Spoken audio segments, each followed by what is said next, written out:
বিসমিল্লাহির রহমানির রহিম। প্রিয় শিক্ষার্থীরা, তোমরা কেমন আছো?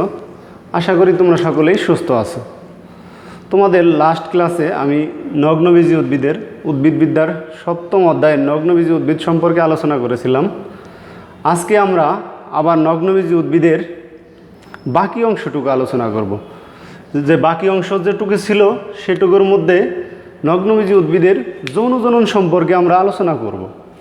ওদিন আমরা সাইকাসের ওজন জনন নিয়ে আলোচনা করেছি। আজকে নগ্নবীজি উদ্ভিদ, তার মধ্যে একটা কোনটা নিয়ে আমরা আলোচনা করব? সাইকাসের যৌন জনন নিয়ে আমরা আজকে আলোচনা করব।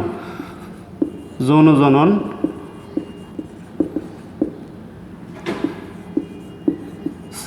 সাইকাস উদ্ভিদের যৌন জনন নিয়ে আমরা আলোচনা করব। যৌন জননটা কি তোমরা জানো? শুক্রাণু এবং ডিম্বাণুর মিলনের মাধ্যমে যেই জনন সম্পন্ন হয় তাকে বলা হয় যৌন জনন। অর্থাৎ শুক্রাণু এবং ডিম্বাণুর মিলন ছাড়া যত জনন সম্পন্ন হবে তার কোনোটা কি যৌন জননের মধ্যে আনা যাবে না বা নেওয়া যাবে না। তো সাইকাসের ক্ষেত্রেও সাইকাস একই সাথে অযৌন জননভাবেও তার জনন সম্পন্ন করে এবং যৌন জননের মাধ্যমেও জনন সম্পন্ন করে। এখন যৌন জননের মাধ্যমে সাইকাস কীভাবে তার জনন কাজটা সম্পন্ন করে আমি সেটা তোমাদের একটু বিস্তারিত দেখাচ্ছি। প্রিয় শিক্ষার্থীরা, তোমরা জেনে থাকবে যে সাইকাস উদ্ভিদ এমন একটা উদ্ভিদ যেখানে পুরুষ উদ্ভিদ এবং স্ত্রী উদ্ভিদ সম্পূর্ণ আলাদা গাছে উৎপন্ন হয়। তোমাদেরকে আমি জবা ফুলের কথা বলেছিলাম। জবা ফুলে কি একই সাথে পুং এবং স্ত্রী উদ্ভিদ একই উদ্ভিদে একই ফুলে ছিল, কিন্তু সাইকাসের ক্ষেত্রে কিন্তু এমনটি না। সাইকাসের ক্ষেত্রে পুরুষ এবং স্ত্রী উদ্ভিদ সম্পূর্ণ ভিন্ন ভিন্ন গাছে উৎপন্ন হয়। এখন আমি তোমাদের দেখাচ্ছি পুং সাইকাস উদ্ভিদের ক্ষেত্রে কি হয়। পুং সাইকাস উদ্ভিদের শীর্ষে অসংখ্য কি তৈরি হয়? পুংরেণুপত্র তৈরি হয়। পুং সাইকাসের পুংরেণুপত্র তৈরি হয়। এই যে হলো পুংরেণুগুলা, দেখো তোমরা, এই যে পুংরেণুগুলা, অসংখ্য পুংরেণু, অসংখ্য, দেখো এখানে অসংখ্য বাবা পুংরেণু তৈরি হয়। এই অসংখ্য পুংরেণু কি করে একত্রে, দেখো একত্রে থাকে, সবগুলো একত্রে এটে একটা মোচাকৃতির, অর্থাৎ কলার মোচা বলি আমরা যেটাকে, কলার মোচার মতো, দেখো দেখতে অনেকটা কলার মোচার মতো, অর্থাৎ মোচাকৃতির একটা কি তৈরি করে? স্ট্রোব্লাস। এটাকে আমরা কি ফুল বা পুষ্প বলবো না, এটাকে আমরা কি বলবো? সে একটা স্টোব্লাস তৈরি করে। এই স্টোব্লাসের গায়ে কি থাকে? দেখো এই স্টোব্লাসের গায়ে অসংখ্য পুংরেণুপত্র থাকে। এখান থেকে একটা পুংরেণুপত্রকে যদি আমরা আলাদা করে নিয়ে আসি, দেখো একটা পুংরেণুপত্রকে যদি আলাদা করে নিয়ে আসি, তার গঠন দেখা যাবে কি এইরকম। অর্থাৎ এখান থেকে একটা যদি আমি খুলে আনতে পারি, এখানে তো অসংখ্য আছে, এখান থেকে একটা গিয়ে আমি তুলে আনতে পারি, তাহলে তার আকৃতি দেখা যাবে এরকম। অর্থাৎ এর মাথাটা অনেক তির্যক এবং সুখা থাকে। এই পুংরেণুপত্রের তির্যক সুখা মাথাকে বলা হয় অ্যাপোফাইসিস। এবং এই পুংরেণুপত্রের আরেকটা কাজ হলো, এই পুংরেণুপত্রের পৃষ্ঠদেশে, খেয়াল করো তোমরা, পৃষ্ঠদেশে মানে পিঠে, অর্থাৎ লাগানো, অর্থাৎ গায়ে লাগানো অবস্থায় থাকে। এই পুংরেণুপত্রের পৃষ্ঠদেশে কি থাকে? অসংখ্য স্পোরাঞ্জিয়াম তৈরি হয়। অসংখ্য স্পোরাঞ্জিয়াম তৈরি হয়, যাদেরকে বহুবচনে কি আবার স্পোরাঞ্জিয়াও বলে। সাধারণত কয়টা? 2 থেকে 5টি স্পোরাঞ্জিয়াম, 2 থেকে 5টি স্পোরাঞ্জিয়াম যখন 2টা হইতে পারে, 5টা হইতে পারে, 2 থেকে 5টা স্পোরাঞ্জিয়াম কি যখন একত্রে অবস্থান করে তখন তাদেরকে আমরা নাম বলি কি? সোরাস। তখন তাদেরকে আমরা বলি সোরাস। আর বহুবচনে যদি বলি, বহুবচনে তাদেরকে বলবো হয় সোরাই। এই স্পোরাঞ্জিয়ামের ভিতরে এর একটাকে কি বলবো আমরা? স্পোরাঞ্জিয়াম। আর সবগুলোকে মিলে বলবো স্পোরাঞ্জিয়া। এই স্পোরাঞ্জিয়ামের ভিতরে তৈরি হয় পুংরেণু মাতৃকোষ। কি তৈরি হয়? পুংরেণু মাতৃকোষ তৈরি হয়। সেই পুংরেণু মাতৃকোষটা কি হবে? মায়োসিস বিভাজন প্রক্রিয়ায় বিভাজিত হয়। অর্থাৎ প্রত্যেকটা পুংরেণু মাতৃকোষ মায়োসিস প্রক্রিয়া বিভাজিত হয়ে সে কী করবে? হ্যাপ্লয়েড পুংরেণু তৈরি করবে। এখন তোমরা বলতে পারো কেন এখানে হ্যাপ্লয়েড তৈরি করবে? তোমরা জানো যৌন জনন করতে গেলে অবশ্যই ডিপ্লয়েড থেকে তার যে পুংরেণু থাকে বা স্ত্রী রেণু যেটাই হোক, সেটাকে অবশ্যই কি হ্যাপ্লয়েডে আসতে হবে। না হলে কি হবে? বিভাজন যখন দুইটা তাদের নিষেক সম্পন্ন হবে তখন ক্রোমোজোমের সংখ্যা ডাবল হয়ে যায়। আর ডাবল হয়ে গেলে কি জীব বৈচিত্র্য বিলুপ্তি সাধন হবে, অর্থাৎ জীবের আকৃতি বা চেঞ্জ হয়ে যাবে। সেক্ষেত্রে কি তার স্বাভাবিক গঠনটা থাকবে না বা নষ্ট হয়ে যাবে বা প্রজাতিটা বিলুপ্ত হয়ে যাবে। এই জন্য কী হয়? এখানে মায়োসিস বিভাজন, আর তোমরা জানো মায়োসিস বিভাজন প্রক্রিয়া কি ক্রোমোজোম সংখ্যা অর্ধেক হয়ে যায়। অর্থাৎ এখানে ক্রোমোজোম সংখ্যা হ্রাস হয়ে হ্যাপ্লয়েড পুংরেণু তৈরি হবে। সেই হ্যাপ্লয়েড পুংরেণু থেকে কি পরবর্তীতে তোমার শুক্রাণু তৈরি হবে। এরপরে আমরা আসি স্ত্রী সাইকাস উদ্ভিদের। স্ত্রী সাইকাস উদ্ভিদে কি থাকে দেখো, এটা হলো এই দুইটা হলো তোমার পুং সাইকাসে এরকম থাকে, অর্থাৎ পুরুষ সাইকাস উদ্ভিদে এইরকম দুইটা তোমরা চিত্র পাবা। এখন যদি তোমরা স্ত্রী সাইকাস উদ্ভিদ দেখো, সেটা কিন্তু এই দুইটা চিত্রের সাথে কি মিলবে না।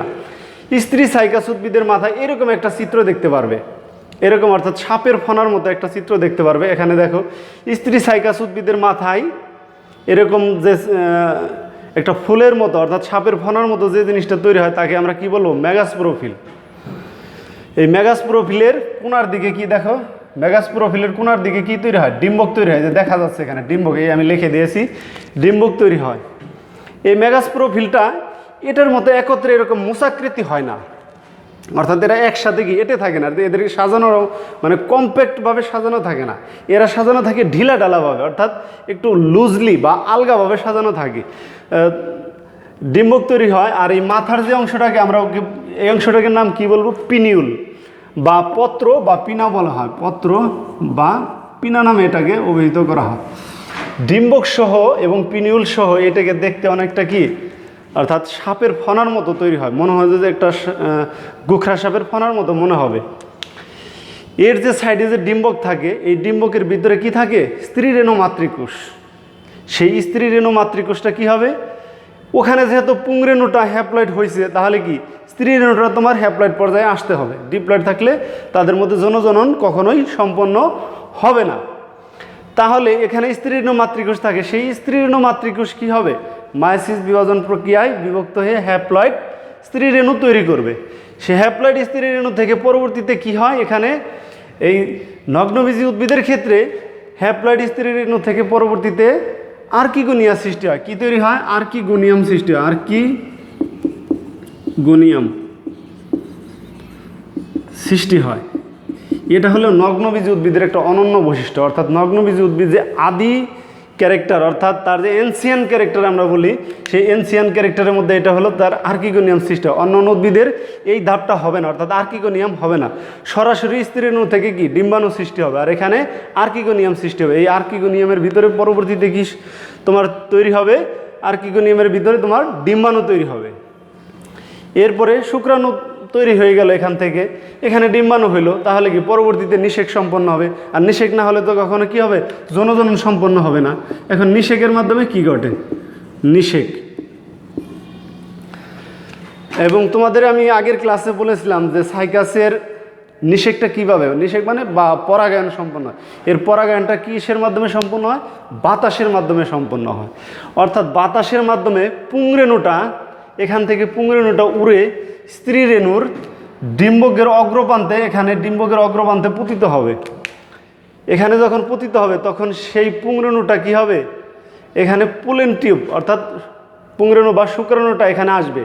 আসার পরে সে কি তৈরি করবে, এরকম লম্বা একটা পোলেন টিউব সৃষ্টি করবে, অর্থাৎ এরকম একটা লম্বা পোলেন টিউব সৃষ্টি করবে। পুংরেণু যখন এখানে আসবে, পতিত হবে, সে তখন ডিম্বকের আঠালো পদার্থের সাহায্যে এখানে লেগে থাকবে। লাগার পরে এখানে পুংরেণুটা ধীরে ধীরে কী তৈরি করবে, এরকম পোলেন টিউব সৃষ্টি করবে। এই পোলেন টিউবের ভিতরে কি তৈরি হবে, শুক্রাণু তৈরি হবে। পোলেন টিউবের ভিতরে শুক্রাণু তৈরি হয়। তোমরা এবং আরেকটা কথা জেনে থাকবে যে সাইকাসের শুক্রাণু কিন্তু উদ্ভিদকুলের মধ্যে সর্ববৃহৎ এবং ফ্লাজেলাযুক্ত। এটা এই তথ্যটা তোমাদের জানা থাকা দরকার যে উদ্ভিদকুলের মধ্যে সর্ববৃহৎ শুক্রাণু কার, সাইকাসের। এবং সেই পোলেন টিউবটা আস্তে আস্তে কি ডিম্বকরন্ধ্র, এখানে এই যে দেখো এখানে ডিম্বকরন্ধ্র দেখিয়েছি আমি, এই ডিম্বকরন্ধ্র দিয়ে দিকে আস্তে আস্তে ভিতরের দিকে সে বাড়তে থাকে, বাড়তে বাড়তে সরাসরি কি ডিম্বাণুর কাছে পৌঁছে যাবে। ডিম্বাণুর কাছে কি পৌঁছে যাবে, ডিম্বাণুর কাছে যখন পৌঁছে যাবে তখন তার এই মাথাটা অর্থাৎ এই বেলুনের মতো থাকে, এটা কি হবে, ফেটে যাবে।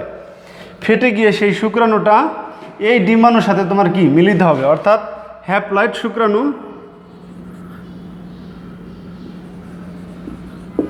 হ্যাপ্লয়েড শুক্রাণু এন আর তোমার হ্যাপ্লয়েড ডিম্বাণু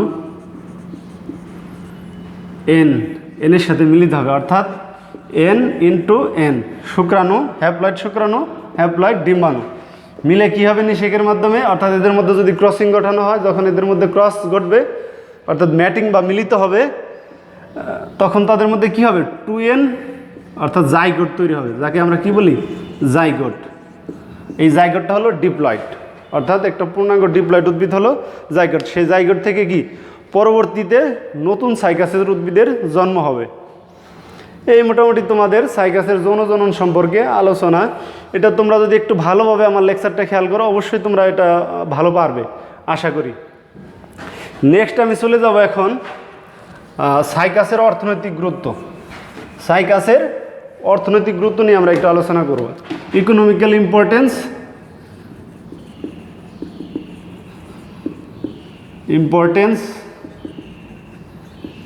অফ সাইকাস, অর্থাৎ সাইকাসের কী গুরুত্ব আছে আমাদের চোখে, আমরা সাইকাসে দেখি এটি কি আসলে কোনো গুরুত্বপূর্ণ উদ্ভিদ? হ্যাঁ, সাইকাসের আসলে খুব যে বেশি গুরুত্বপূর্ণ একটা উদ্ভিদ তা না, কিন্তু ইকোনমিক্যালি এর কিছু কিছু গুরুত্ব আছে, সেগুলো আমি তোমাদের একটু বলছি। দেখো সাইকাস কী কাজে ব্যবহার করা হয়। সাইকাস উদ্ভিদটা মূলত তোমার বিভিন্ন বাগানে, অফিসের সামনে আলংকারিক অর্থাৎ অর্নামেন্টাল মানে কি, গহনা, অর্থাৎ গহনা দ্বারা কী করে কাউকে সাজানো হয়, অর্থাৎ কোনো কিছু ডেকোরেশন করতে, সৌন্দর্য বাড়াতে সাইকাস উদ্ভিদকে সেখানে লাগানো হয়। এরপরে সাইকাস উদ্ভিদের পাতা দিয়ে তোমরা জানো ঘর সাজানো হয়, মাদুর তৈরি করা হয়, বিয়ের গেট সাজানো হয়। এছাড়া সাইকাস উদ্ভিদের আরও কয়েকটি কাজ তোমরা জেনে থাকবে, দেখবে সাইকাস দিয়ে তোমরা কি করে ফুলের ডালি সাজাতে, ফুলের ডালি যে আমাদের বিজয় দিবস, বিভিন্ন দিবসে যে ফুলের ডালিগুলো তৈরি করা হয়, সেগুলো তোমরা যদি দেখে থাকো দেখবে ফুলের ডালির চারপাশে সুন্দর করে গোলাকৃতি সাইকাসের পাতা দেওয়া হয়। তখন কি হয়, ডালিটার সৌন্দর্য অনেক বেড়ে যায়, অর্থাৎ খুব সুন্দর লাগে ডালিটা দেখতে। এছাড়া তোরণ তৈরি করতে হয়, বিয়ের গেটের বা তোরণ তৈরি করে, খাড়া খাড়া যে স্তম্ভের তোরণ তৈরি, এই তোরণ তৈরিতে গিয়ে সাইকাস ব্যবহৃত করা হয়। এছাড়া সাইকাসের আরও কয়েকটি ব্যবহার আছে, যেমন সাইকাস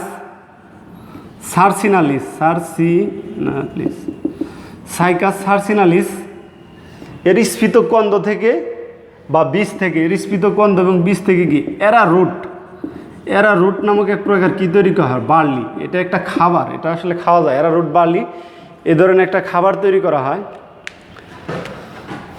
এছাড়া সাইকাস পেকটিনাটা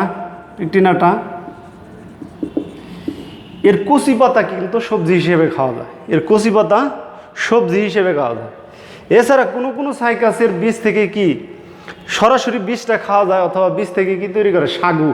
তোমরা খাবারটার সাথে হয়তো পরিচিত যে সাগু তৈরি করা হয়।